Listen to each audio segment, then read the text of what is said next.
There's no secret that if Miami wants to win a national championship, their defense is going to have to improve. So I want to talk about that today, plus answer some of you guys' questions. What's up, guys? Welcome to NBTV Canes all day.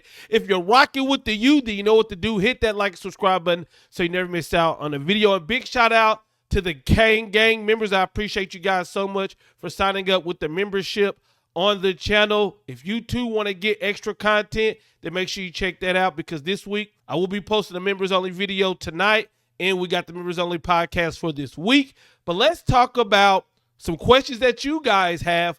But I wanted to start this off and talk about our defense, right? And I'm looking at this defense as, can we win a national championship? That is how I'm looking at our defense. I'm not looking at it is this defense good enough to beat Florida State? Is this defense good enough to beat Georgia Tech? I'm looking at it as, can this defense compete in the playoffs, in the ACC championship, in the postseason? And to be honest with you, the way the defense has played these last couple weeks, we really can't afford to overlook anybody, because if the offense happens to struggle, we're going to need the defense to play better. I think everybody can agree with that. So let's say Coach G hit me up, right?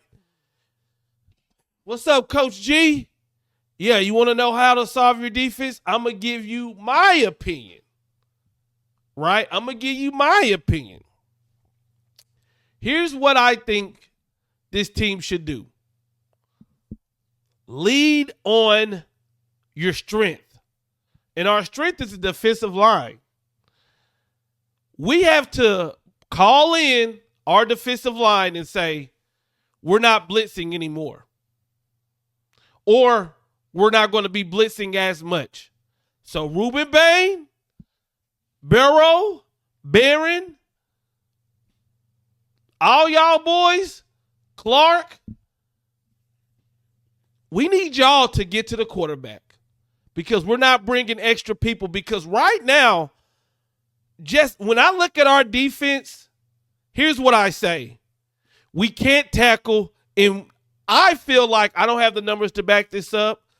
Somebody would have to do the analytics and stuff, but I just go off of, what I see when I watch and rewatch the game. Is I feel like we bring pressures, right? And the thing about a team that misses a lot of tackles and brings a lot of pressures is you're going to give up a lot of explosive plays, because we're bringing pressure. They throw it. It's 1-on-1. We miss the tackle. The guy's going to the house.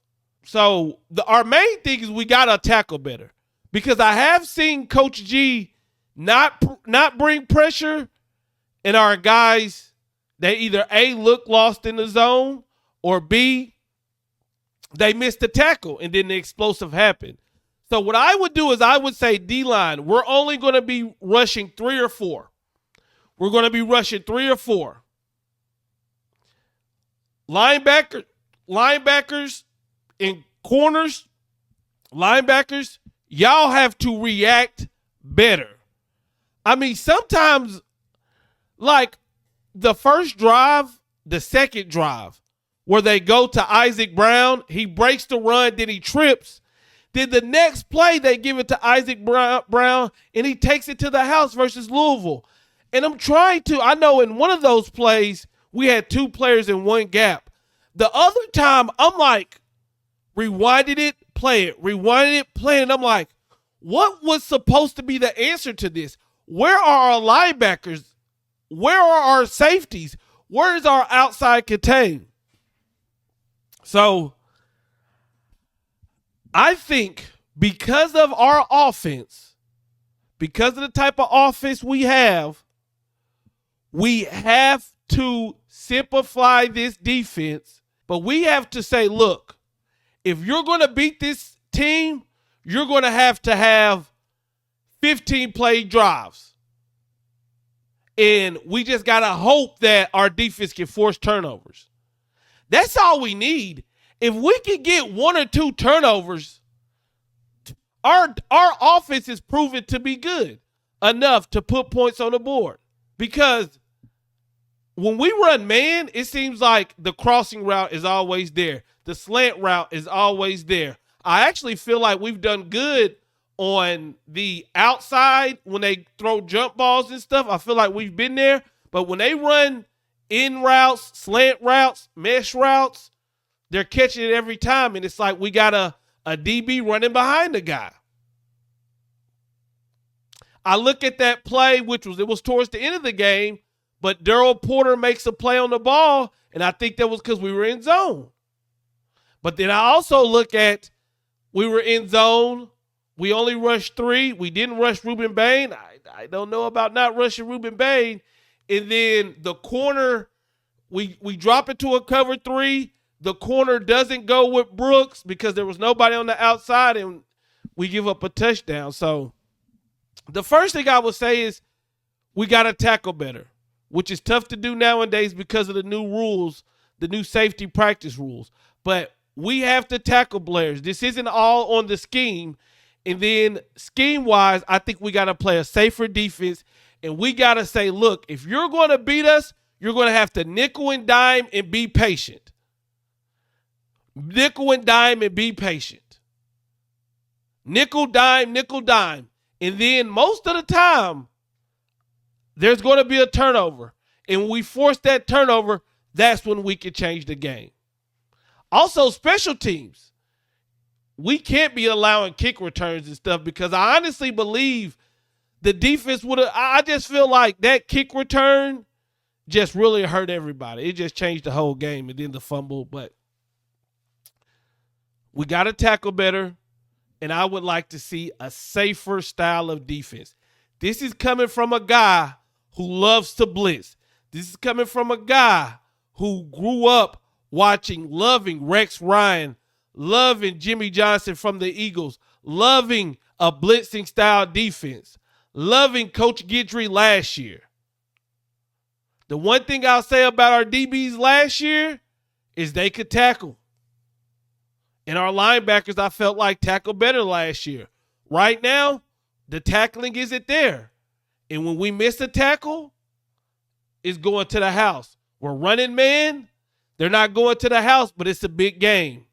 Let's make these boys pick us apart, and we got Cam Ward. That's my thoughts on our defense. Let me know in the comments. Do you agree or disagree? Let me know, because I'm not always right. I'm open to what you guys think as well. That's what the comment section is for. Speaking of the comment section, let's answer some of you guys' questions. Chris LM12 says, shout out to the Playmaker for supporting our boys week in and week out on the sidelines. Yes, I highlighted this comment because it wasn't a question, but it was something that I've skipped over. Shout out to the Playmaker. Shout out to the shirt that I've only seen him wear, that shirt where he puts his arms up and it creates the U. Shout out to Michael Irvin. And we're undefeated with him on the sidelines this season. That's all I know. Well, he got the lucky shirt on. I don't know, man. I just think it's awesome to have former players not only watching us play, but like, he's us.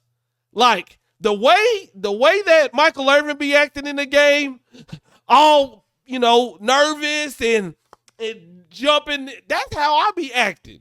That's how you be acting.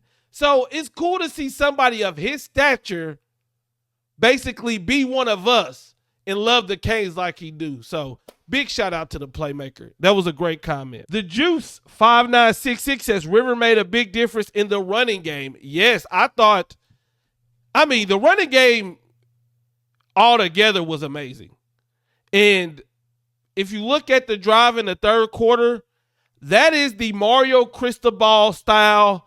We want to punch you in the face, mixed with we got a Cam Ward that can dominate you. And, it's just amazing. Just some of the runs are like, they're not 15-yard runs, 30-yard runs. It's 8 yards, but you can feel us leaning on them.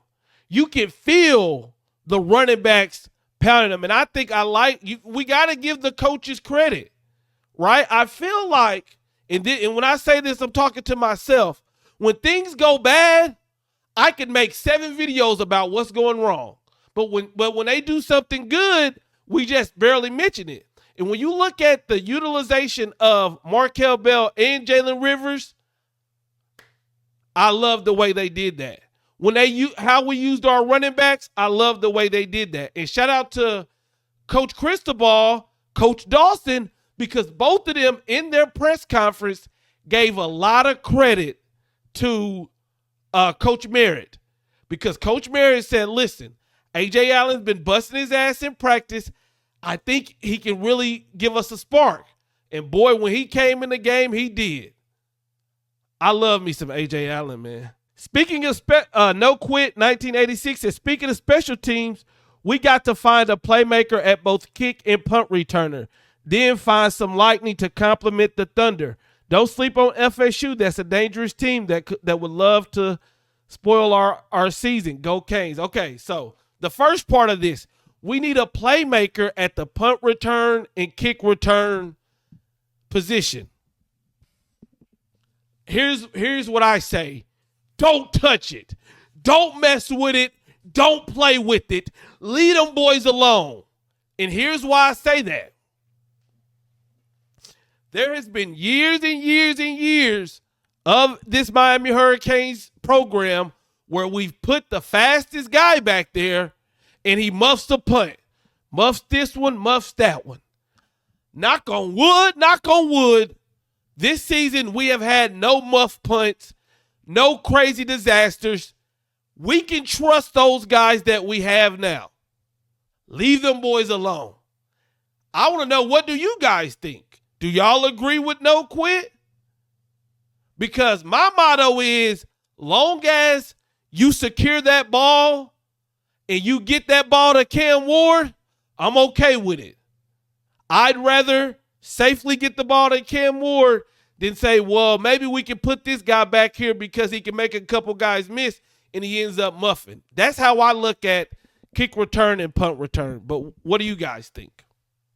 Now, FSU, they could play spoiler. Look, they're going to come in here with everything. I've been listening to some FSU podcasts, and some of the guys who are at practice said that FSU's working on some stuff that they can't talk about.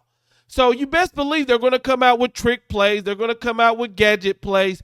They're going to try to exploit us. And honestly, the way that our defense is played, and this is just based off what our defense is played, we can't overlook these guys.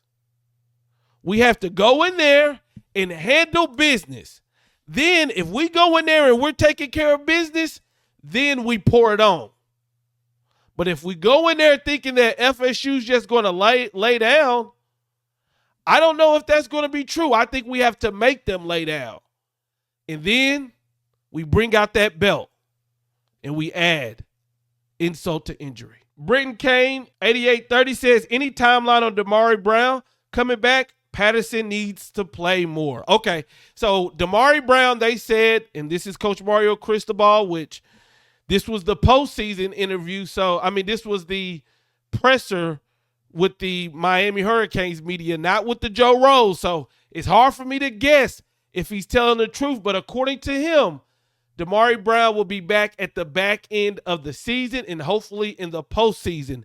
He's doing better. He's recovering. And Coach Mario Cristobal talked about how he's a physical, tall, and fast corner who we need, and he should be back towards the end of the season. That's what he said. We'll see if he continues to say that. I believe if Damari Brown gets back, let me tie this into the next part. You said Zaquan Patterson needs to play more. Every coach that has talked about Zaquan has said that he's doing well. He's getting better every week. Coach Guidry says he doesn't like to put too much on Zaquan, but he has earned more playing time. So I think we're going to see more of him during Florida State. My hopes would be this. Zaquan plays against Florida State, and he plays very good. And then next week, the next week, he continues to get better. And when the postseason hits, we have a real playmaker in that secondary. Then you get back a healthy Damari Brown. And I think this team could look different with a Saquon Patterson playing at another level in addition to Damari Brown. But I say that with these two cautions. One, with more playing time comes more tape, comes more pressure, comes with more responsibility. So if we do add Saquon, hopefully he improves every week and there's no up and down like there is with most freshmen. I'm hoping he can be one of the freshmen to just continue to get better, peak in the playoffs. Then Damari Brown, if he returns, I think could add a good addition to our secondary. So that was the last question. I appreciate everybody who left the comment. Shout out to you guys. If you are a member, please take a look at the member section because I will be doing videos today for that. Hey, man, I appreciate everybody who's rocking with this channel. We're going crazy this year. I appreciate you. Go Canes. Peace. No more defeats.